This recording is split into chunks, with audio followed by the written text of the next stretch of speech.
Hey guys, have you ever wondered how professional installers custom cut your lights to your home? Well, if you have, I'm about to show you how we do it.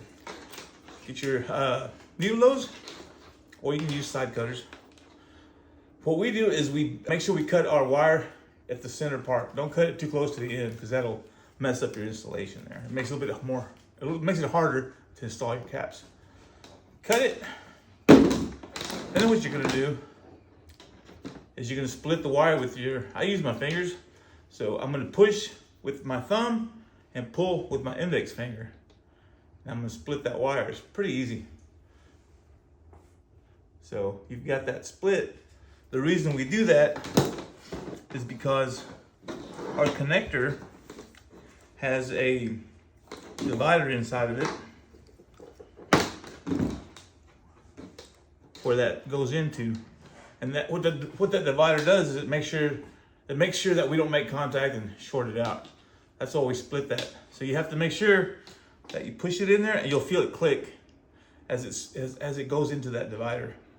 Then all you do is bend your wire over, and your slide-on cap has a ramp right there. All right, so you just put that ramp over your wire, push it on, and you have your connection.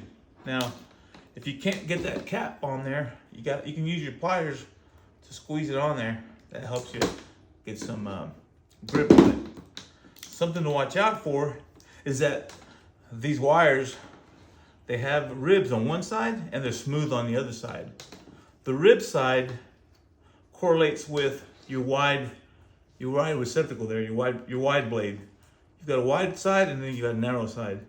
So you have some prongs in here that pierce the insulation. That's how you make a connection. So you want to make sure that the rib side is pierced by the wide connector, by the wide side.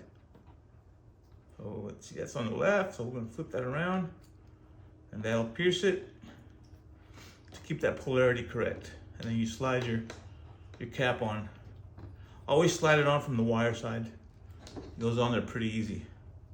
Now you have your connector, your female, and we have a male if you want to make an extension. That way you can run them like that and run the other one out. That's it, pretty easy.